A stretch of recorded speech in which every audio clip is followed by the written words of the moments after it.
prime rate? I don't understand. Like, what is the prime rate? How does that work? Why does that impact me? Why should I care? Right. So the prime rate is set by the Fed, and there are...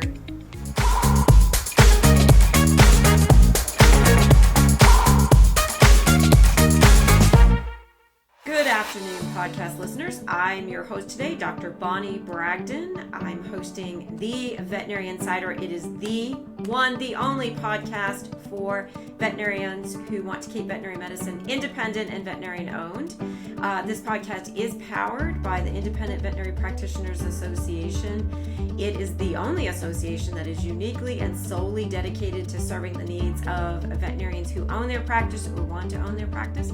Check us out at iveterinarians.org. My favorite benefit is the teleradiology benefit. However, I do have Ashlee Moore here today with us from First Financial Bank, and we actually also have a benefit in working with First Financial.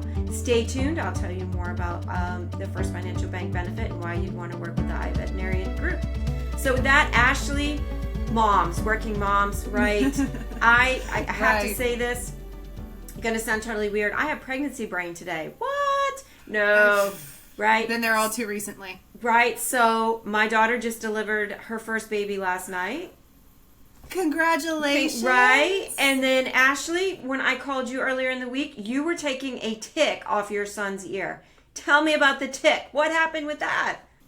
So I'm sure a lot of listeners can sympathize with this. I have 3 dogs that demand their daily hike in the woods. And with that comes some, the outside comes in, right? So just sitting there trying to start my work day and find it right back here. So that kind of hijacked the morning, but never a dull moment, right? Never a dull moment. So I know all of our listeners out there, the many working mom veterinarians out there, are probably shouting out their favorite tick control right now at us. So if you're a veterinarian and you're listening to this and you have a favorite tick and flea control, please absolutely send that to us. Maybe that's a future sponsor for the podcast. So Ashlee, you and I have worked together in the past. I have to say this because I know our listeners are thinking this. Oh my God, how boring is banking, right? Like, how boring is finance? It just seems to be an impediment to getting my dream realized, getting things done.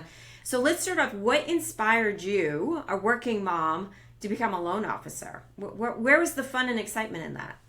Yeah, so I've always been very entrepreneurial minded and wanting to help small businesses and wanting to help them grow. And I started in pet care and veterinary, helping startups in that sector, and it kind of just evolved from there. And really, looking at the numbers, they tell their own story, right? They're the backbone of these businesses. And that's what really has always been very interesting to me. So, some people may find the numbers boring, but again, they're so important when it comes to how these businesses run and operate and their success. So it's something that, it might not speak to everybody, but if I can help those that, it is boring for, definitely there to lend a hand.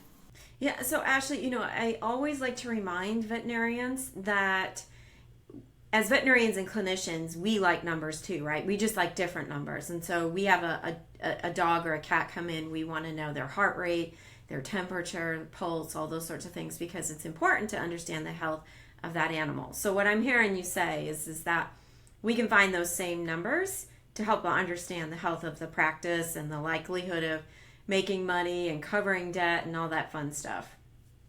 That is exactly it. That's the perfect analogy for it. So Ashlee, let's talk about, so we talked about vitals for dogs and cats, right?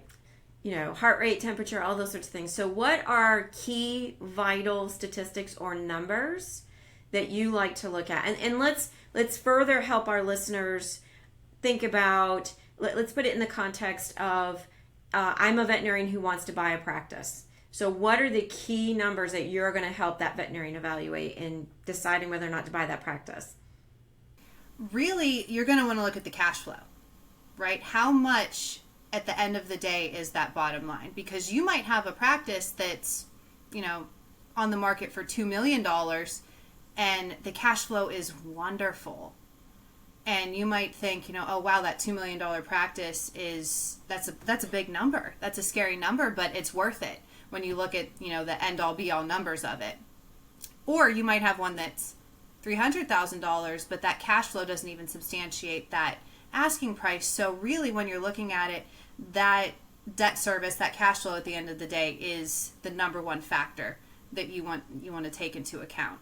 On top of that, when you're breaking down the expenses of the business, what are those salaries and wages? What is that owner paying themselves? How many staff members are on there? What is that dollar value per patient? And all of those numbers feed into that end cash flow number. So really, at the end of the day, that is the big one. But you want to make sure that all of those other pieces are accounted for, because on top of that, if that cash flow at the end of the day looks amazing, but that owner hasn't paid themselves something in 5 years, that also needs to be looked at and addressed as well. So cash flow first, but you definitely want to dig deeper and look at all of those individual expenses and make sure that they make sense for you too. So owners of practices rightfully, run certain expenses through the business, right? You might own a car that you pay for with the business because you're transporting patients or doing house calls or things like that. All right, without naming names, can you think of like the worst, most egregious incident of running a personal expense through a business, which was a big no-no? Oh, absolutely. I call it fancy accounting, right? I had one. There were 6 cars and a boat that were part of this business. So yes, a boat, and it was very much a landlocked facility. It wasn't in Hawaii or anything where that might make some sense. So, they were able to do it, and I get the question a lot. Okay, so that's how my accountant told me to do it. That's what they said, but I tell folks all the time, like, yeah, that's great, but if you're getting to a certain point where we're ready to make an exit, we definitely want to address those items. Right. So it brings up, a good, interesting topic, which is what are the appropriate expenses, what are not the appropriate expenses, and how is a new owner to know that? So when working with you as a loan officer, what documents do you need? What documents should I be asking for if I'm looking to buy a practice? Absolutely. So when looking at the financials of a practice, we need 3 years of history. So 3 years of tax returns on that business. And then we also need a year-to-date profit and loss or income statement and balance sheet. And what that's going to do is give us a good picture of the average of how that practice is doing, right? Because, they might have had a stellar past 10 months in 2024, but when we go back a couple of years, it could paint a different picture. So we just want to see that consistency and average out those years. And we tell folks all the time when they're going to look at a practice, never, ever accept incomplete financials. You want to make sure that you have the full picture of what you are getting into. And, and it's not always the case that people are being nefarious or hiding something if they're a little reluctant to give those over or requesting an NDA or whatever the case is. They may have had an experience in the past that made them end up at that place. But you definitely want to make sure before there's any offers made or you're going further down the line that you have that full financial picture.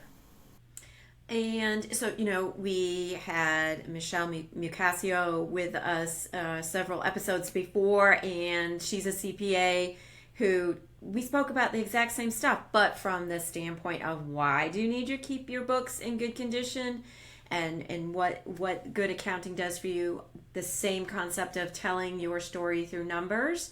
So the question for me is that my listeners may have is, if I get those numbers, how do I know they're real and they're not just made up? Do they have to come from a CPA's office? Can they just come on the back of a napkin? How do I know the numbers are real and I can trust them? Right. So we do a lot of checks and balances once you actually get through that loan process. So we will order a full business valuation to double check those numbers. We actually pull the IRS tax transcripts to verify that that reported income is what actually went through those tax returns and things. So there are a lot of checks and balances that has to go through before that actual closing date comes up. And I love this because I had a friend, and early on we were talking, and she kept saying, "Oh, I don't trust any of these sellers." She wanted to buy a business. I don't trust the sellers. I don't trust the brokers, and I just don't trust anybody. So she couldn't get beyond her mistrust to actually even evaluate an opportunity. So let's say I'm a veterinarian, and either I want to start a practice or I'm looking to buy a practice. When do I call you about financing? Absolutely. So that definitely depends on what you're looking to do. But I always tell people it's never too early, because not only are you looking at that business that you're looking to start or purchase, you're also, you want to be personally financially capable and set up for success in this situation. So it's never too early to reach out. If you're even having an inkling of, this is where I want to go, we can, help walk through the startup process. We can help walk through, what you should be looking for when looking to purchase. Now, we say all the time, actually finding that perfect practice or that, those beginning stages are the longest. Once it actually gets to the approval stage, that end portion is the fastest part of it, which is, I think, a common misconception that, it's kind of the reverse. To sum it back up and bring it back to the question, it's never too early, but, to really get into that approval process, you want to have that practice picked out or a good plan in place for that startup. Yeah, so all of you out there who are considering lending, maybe starting or buying a practice, please stay tuned for information about how to reach out to Ashlee. Never too early to start daydreaming. I like to think of it as daydreaming in numbers. So Ashlee can provide you with the diagnostics. Just to lay it out in even more detail. So kind of spending all that time kissing frogs to find the right prince, right? So we're going to go around and talk to bunches of brokers and do our due diligence and look for the right practice. Keep in touch with Ashlee because she'll help prevent you from going down some rabbit holes, which I did. Do want to shout out to First Financial Bank. Before Ashlee, worked with a number of lenders at First Financial, and they really helped me prevent me from spending a lot of time and energy and money on the wrong opportunity. So I find an opportunity, I contact you, Ashlee, I bring it to you. What are the stepwise process? I've got all the documents. I have the asking price. I actually even have documents from the broker. What is the exact stepwise process from contacting you with the opportunity to getting the keys to the practice? Absolutely. So from that point, once we have all of that documentation, so all of the practice that you're looking to purchase, all of the financial history, once we have everything on you personally, and if we can dig into those documents as well, then it goes forward to approval. And what's kind of fun is we actually get to present each of the projects, and we really deep dive those numbers. So we do a full financial analysis at that point, write up, look at your entire history, and once we get that approval, that's when it starts all of that due diligence where we order that business valuation and appraisal if it's needed, if you're purchasing the property and things of that nature. And we go through that entire process. So that's those checks and balances, making sure that you're paying a fair price for what you're looking to get into. After that goes through underwriting and then on to getting the keys in and closing. So roughly that process from start to finish takes about 60 days, give or take. And that's, if things go smoothly and whatnot. So it's you've heard horror stories of sometimes, it took 6 months and things like that. those are few and far between. Most of the time we're looking at roughly a 60-day process. And, so advice for our listeners is one, make sure you get all those wonky requests covered fast and early. Right. Insurance that you've never heard of before, legal action that you've never heard of before, all kinds of wonky things that are required. That's to protect you as well as the bank. So make sure you're very responsive, get those in to speed up recovery. I think the number one thing I hope our listeners take away from this is the idea that the bank doesn't want to lend you money that you can't pay back. Yes, correct. That's and you spoke to it too, where it prevented from getting into a project that would have likely just been a headache. And we definitely part of our job is making sure that we're getting you into a project. We're not setting you up for those failures. Not that it would be a failure, but setting you up for something. We want you to see the potential. We don't want you to have to pay for it. And if you end up paying for potential, that's where it's setting you up for some headaches. Yeah, and so what Ashlee's talking to is this idea that in general, banks lend you money on what's happening now, right? They're lending you money on the here and the now and the return on investment that's historically been happening and most likely to continue. Banks don't lend on what might happen. So if you have a seller who's like, well, there's a new factory opening and it's, this is just going to blow up and you're going to get so much more revenue. Bank doesn't lend on future potential or future revenue, just on what's being realized today. So I think that's a very interesting point. And sometimes I think buyers get caught up in that idea of, well, the seller said it's going to be worth this 5 years from now. And I tell people, you don't want to pay for your own sweat equity. You're putting in that work to get it to that point. So you definitely don't want to pay for what you're going to be doing 5 years from now, because that's your equity in it, not theirs. Right. So we'd love for our listeners to reach out to Ashlee, check in with iveterinarians.org, see lots and lots of materials that we have to help. So always we want our listeners to reach out and really see how much our advisors can help. So Ashlee, I will tell my story just real quick. I think it might be beneficial to some of our listeners who may be early in their search for that right prince and keep kissing frogs. I thought it was the perfect group of practices down in Florida. A non-veterinarian, a husband and wife had started a high volume practice with several locations and even some ambulatory. They listed it for sale for, I think, $2 million. And I thought, gee, that's cheap. That's cheap. A corporate sale would be $10 million or $5 million. I'm getting this at a bargain. The broker was kind of offering it up for bid, so I had to make an offer on that.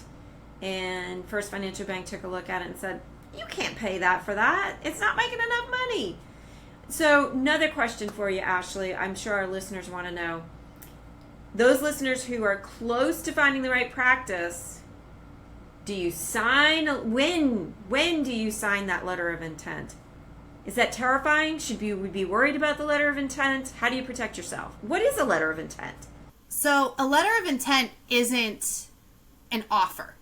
The offer is more of a legally binding contract. That letter of intent is basically, I as the buyer intend to pay X amount for this practice, and then the seller will go, I as the seller will agree to accept this.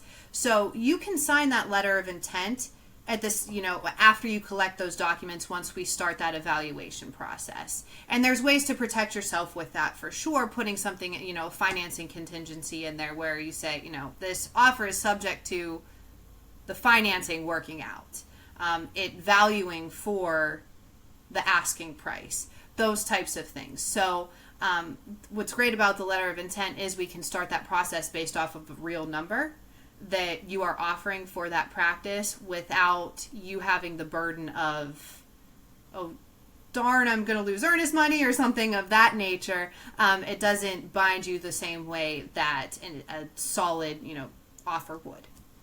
Right. So letter of intent can even have verbiage around it being a non-binding letter of intent. My attorney has always told me that that letter of intent just helps get the contract started, so the seller and the buyer know, and they're not spending so much time on attorney's fees to get that offer actually up and going. So Ashlee, I'm gonna switch topics real quick. What is going on with the prime rate? I don't understand. Like, what is the prime rate? How does that work? Why does that impact me? Why should I care? Right. So the prime rate is set by the Fed, and there are so many factors that go into how they choose whether it goes up or it goes down. So I'm sure, everyone's heard the term inflation recently. That's had an impact on it. Obviously, COVID and global pandemics had impacts on it in recent years, and it helps determine what interest rates we as the bank offer. So prime right now, just the last couple of weeks, dropped 0.5%. So current prime rate is 8. So our projects would be based off of prime plus a certain percentage, and that would vary based off of the strength of the project, the borrower, a number of different factors to get that end rate that would be offered to the customer. But yeah, right now prime is at that 8%. We're hoping that that downward trend continues. I wish I had a crystal ball to help predict that further, but that is the hope. That we are going to continue to see some decreases in the next year or so. So Ashlee, just want to pick your brain as an expert in the field. Have you seen fewer projects being funded because of concerns over the economy and inflation? Are you seeing at your bank specifically, are you still have strong funding and strong capability of funding the right projects, or is it kind of getting more conservative and more difficult? No, it is very strong. So I think it is very much dependent on the field and the vertical that we're looking at. And veterinary medicine is strong. We for those good projects are definitely very willing to lend money and still funding plenty. What's interesting is I really haven't seen a slowdown in the amount of projects coming, to me, and the number of people that are looking to do startups or acquisitions or even expansions are coming in rather frequently. So I don't think that the rate has, it's definitely made some people question, is now the right time? But I tell people all the time, it's never going to feel like the right time. There is always going to be something that feels off about, this might not be the right time because of, kids, or it might not be the right time because of, the elections, whatever it is. It's never going to feel the right time, but I will say that this industry is very strong from, a lending perspective, and we have not seen a slowdown in the projects we've been able to do. Nice. Well, if you want to learn more about veterinary lending and stay top of the game, make sure you check out First Financial Bank and subscribe to their blog. I believe First Financial has a blog, Ashlee, am I correct? We do, and it has a ton of great resources. You can do loan calculators. There's different, SBA topics, and a lot of great education around lending and specifically to vet. So definitely check it out. All right, so you lead us into a really good conversation, which is help me understand what's the difference between an SBA loan, so a small business association loan, versus maybe a conventional or traditional loan. What does that mean? How's that work? Absolutely. So a conventional loan is just, it's made from the bank to the borrowers. The SBA loan has an extra factor of it being partially backed by the government. So whereas a conventional loan will have stricter lending requirements, higher net worth requirements, collateral requirements, all of those things, the SBA will be able to lend, I should say SBA projects, we're able to lend on a little bit riskier deals. So maybe not as much collateral, maybe lower net worth. In this field specifically, we see a lot with elephant in the room, student loans. So the SBA allows us to lend on projects that would be considered a little bit riskier. They also tend to have a little bit longer of a term, so those payments are a little bit spread, a little bit more spread out, helping with that cash flow. We're able to lend on more startup projects. So, and a common misconception that I definitely, one similarity I want to say is they're both from the bank. So the bank lends the money, the SBA just backs those SBA funded projects. So kind of like a student loan. There are all kinds of different products out there for you to borrow money to get through your degree, but this one just so happens to have that government guarantee that if for some reason you can't pay it, the government backs it up. So no matter what your political inkling is in this world, I think the fact that our government supports small businesses and entrepreneurs is absolutely fabulous. And so really glad we have that SBA loan opportunity because it can really help a lot of veterinarians get started. And so, Ashlee, you have another superpower.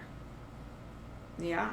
So not only do you lend money for veterinarians, but you have extreme knowledge about starting pet resorts and pet boarding and pet kennels. So some of our listeners out there who own a practice may have interest in adding revenue through a different revenue source.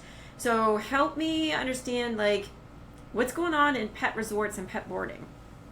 Interestingly, they are just as strong as the veterinary world. We're seeing a ton of projects come in, and just as you mentioned, a lot of veterinarians that are looking to add that additional revenue or additional area of the business. And I tell people all the time, especially if we hit a rough patch or something like that, diversification is key. Those businesses that get on the other side are the ones that are able to diversify. So I love when I see veterinarians with their own practices coming to me saying they want to add boarding or daycare. But it is growing exponentially, just as, I'm sure, veterinarians are seeing the emergence of more and more fur children and fur parents. It is just the same in pet care, where they're adding so many different services, from tuck-ins at bedtime to blueberry facials and all of these different things. It's getting very interesting. So that definitely on both sides of it, people are willing to invest in their pets just as if they were children, and it is really a great area to get into as well. So do you have a favorite website or a favorite resource for learning more about the pet boarding industry? So we actually have a blog for that as well. They are welcome to check it out. I believe our website, ffb1.com, it takes them directly. There's a link directly to our blog, and a lot of different resources on pet care as well on there. And yeah, it matches up so perfectly, vet and pet care. Ashlee, a key question I get from sellers and buyers: should they pay for a valuation from a licensed appraiser before requesting financing? Because that's can be $3,500 to $10,000 that comes out of their pocket. Absolutely. So we perform a third-party business valuation from an expert in this industry as part of the loan process.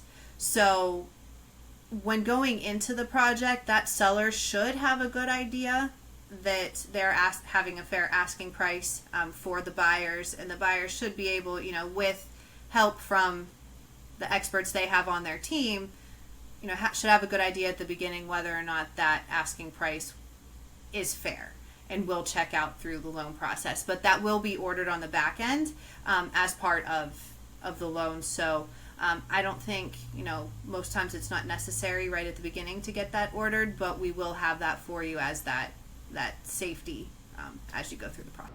And there are some rules of thumb about what a practice should sell for. So if memory serves me right, about, depending on the size of the practice, anywhere from 1 to 5 to 10 times gross, and then a multiple of the net profit as well. So there's some rules of thumbs where you can kind of check out and see. And oftentimes, if you're getting that information from a broker, they already have that price set fairly, because if the price is too high, the loan ain't going to go through.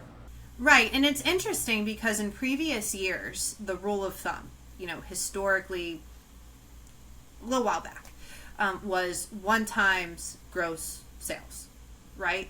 But when you dive a little bit deeper into that can get a little tricky because, just look at practice types. If you're looking at a large animal practice versus a small animal practice, those expenses off of that $1 million, what you're actually going to net at the end, is going to look a little different.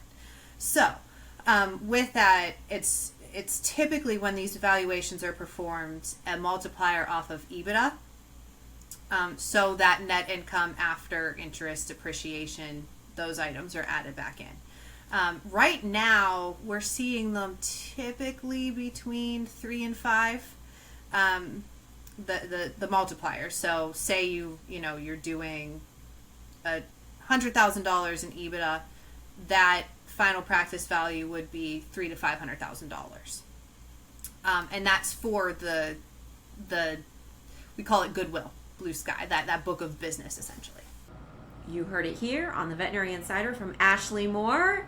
Tip of the week: look at that EBITDA and multiply 3 to 5 times. That gives you a rough estimate of what the fair asking price for that clinic is. So, if you have a specific need or a specific scenario you want to run by Ashlee, we're going to provide her email address. Reach out, never too early, and she can run those numbers for you and check out your gut instincts. All right, Ashlee. So we talked about the new owner, the startup. We talked about the buyer. Let's talk about sellers.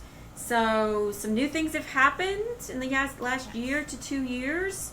Should help sellers, make it easier to sell to buyers, and sometimes those buyers maybe not as strong as they need to be to buy a practice. So what's happening at the SBA and at First Financial Bank that's making it better for sellers? So one of the biggest things that has happened is that now the sellers can actually provide a seller note, so a loan directly from themselves, to that buyer as their down payment. So with startups and acquisitions, a down payment of 10% is required, but now sellers can finance that entire 10% or a portion of it. So depending on, what their comfortability level is, what they're willing to do with that buyer. So what that does is allow those buyers that may have been what I like to call financially responsible, or, strong in that regard, but might not have that cash on hand ready to go buy that practice, but have all the other, boxes checked.